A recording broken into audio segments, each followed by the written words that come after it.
first, before I start, I'm going to, this session is going to be a little different. There's a lot of inquiries about the provincial PNP program online, Ontario PNP program, especially from US clients.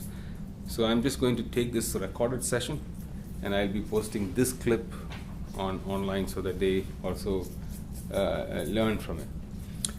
You guys will be knowing a little bit more about Ontario, so we'll just, the initial part is very important. It just released last few days back, the Ontario PNP program, especially for who? No.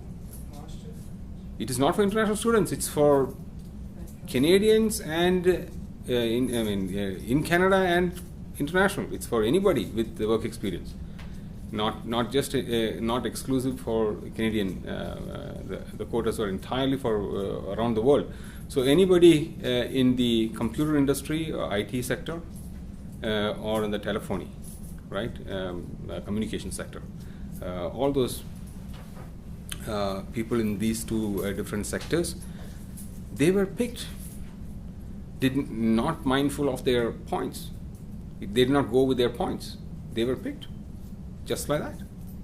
Everybody was picked just like that. There were only some of the conditions were this. One, they have to be in the pool. That means they have to have all the requirements of the express entry application. To be in the profile, you need to have done your credential evaluation, your language exams, your funds, all these factors. What is required for express entry was the requirement. So obviously, when you're in the pool, that those criteria are met. But they went two steps further. Okay, one step was they only took in people who had a minimum of graduation. Okay, so you say, for example, you did a diploma, you did not qualify under PNPs. Okay, you need to be a graduate.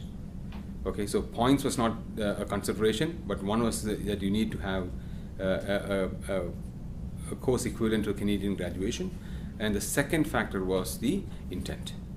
Your intent has to be to settle in which province? Ontario. Okay, the intent is very, very important. None of you give importance to the intent, and some of our international clients don't give importance to the intent because some of them says, oh, I have my relative is in BC and that is why I love Canada, that is why I love to come to Ontario. And do you think the province is going to accept that? Okay, so there are, some people think it's just like a given.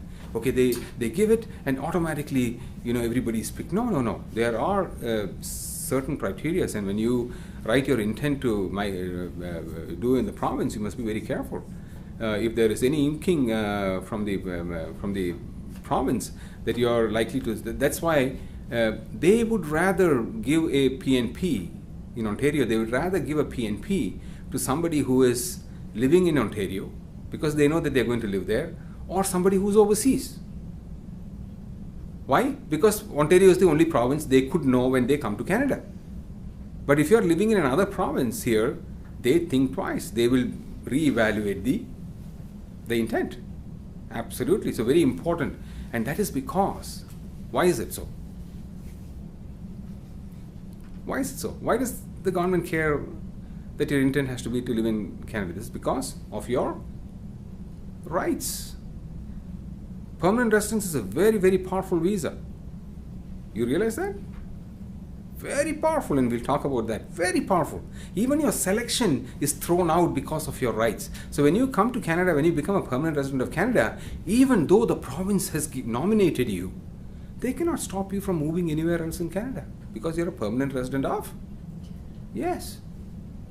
Right? So the intent is extremely important. Intent becomes vitally important for any provincial nomination, not only for Ontario. Any province who's issuing a nomination do not want their nomination to go to waste, right? Because anybody can take a nomination and then get permanent residence and go live anywhere.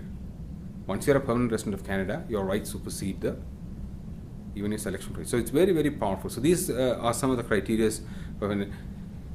This time it was fantastic. right? Ontario sometimes surprises us, right? Last year they surprised us with the human capital, right? When all the points were so high, they said we'll take in anybody with 400 points. And last year, if you look at our company, oh man, thousands, hundreds, a lot of people became permanent residents through the Ontario Human Capital Program last year. This year also same thing, they continued the same thing, and I was surprised this year they're going to do the same thing, because I did not think this year they will come up with the same 400. They did the same 400, and now they've gone beyond that, and they went category specific. That means category based, that means profession based, and they said they're taking anybody in that category. These are all very unique provincial programs, and Ontario is quite a leader in creating very unique programs, and this is one of those what we have seen. Very, very unique, and we were shocked. More than us, our clients were shocked. People who were not expecting to be picked anytime soon, they were improving their language, they were doing all different things to improve their profile in the pool when they get the nomination from Ontario. Right, and that's why preparedness is very, very important. We'll talk about that down the road. Okay, so these are the factors for Ontario. I don't think it's still open, but it is something you must look at. Okay, they may have started with 2 categories. It is possible that they could, give options for other categories down the road. We do not know. What we are very keen as immigration practitioners is to see what other provinces are going to do. Normally there are copycats.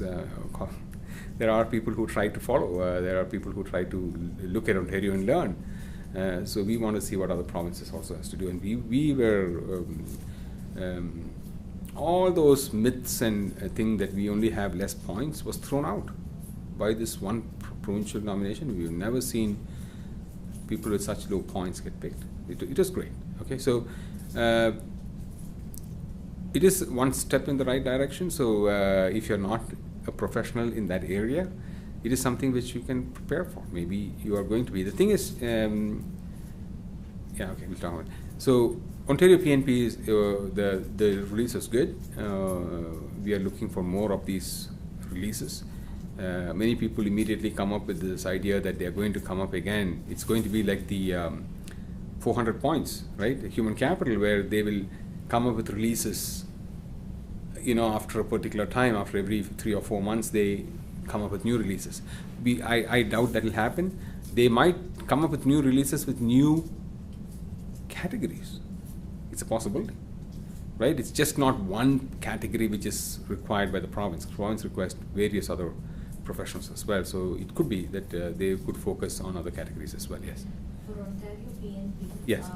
Do we need particularly a permanent full-time offer letter, or with a permanent part? There is no offer letter required for the province.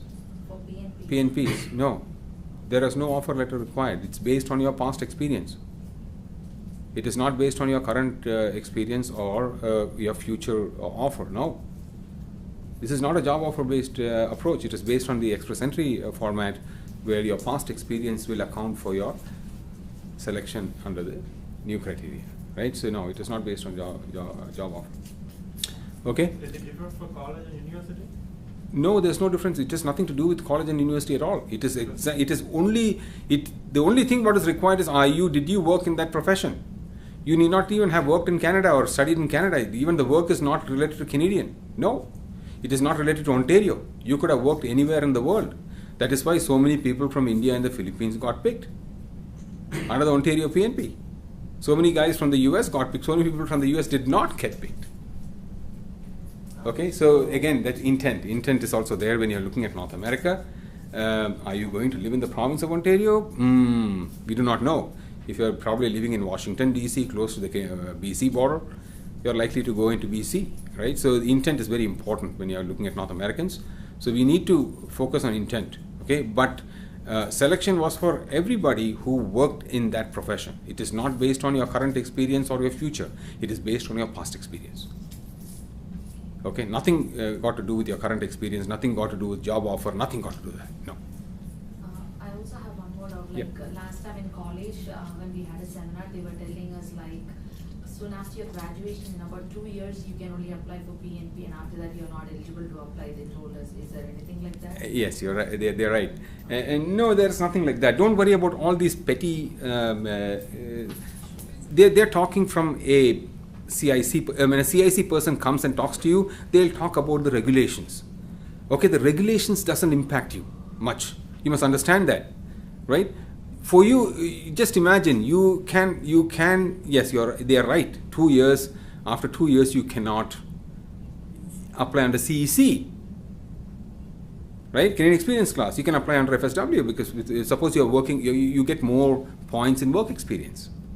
Right? So there is a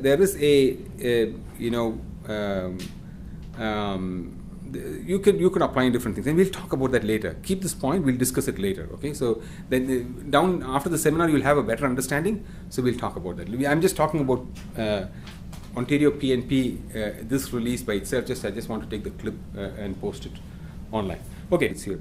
They call for NOC 0131 telecommunications carrier managers, NOC 213 computer information managers, NOC 2133 electrical and electronic engineers, 2147 computer engineers, 2171 information systems analyst, 2172 database analysts, 2173 software engineers, 2174 computer programmers, 2175 web designers, 2241 electrical and electronic engineering and technologists, 2281 computer network technicians, 2282 user support technicians. User support technicians, many people had this doubt, but yes, user support technicians are also in the wanted category. Okay, so many people think they're telemarketing. They're not telemarketing. They're user support technicians. 2283 is systems testing technicians. 5224 broadcast technicians, and 5281 graphic designers and illustrators. Okay, so these two. These were the candidate things. They initially released only one category, and then we were shocked that night we had several category people who were selected, from our clients, so many.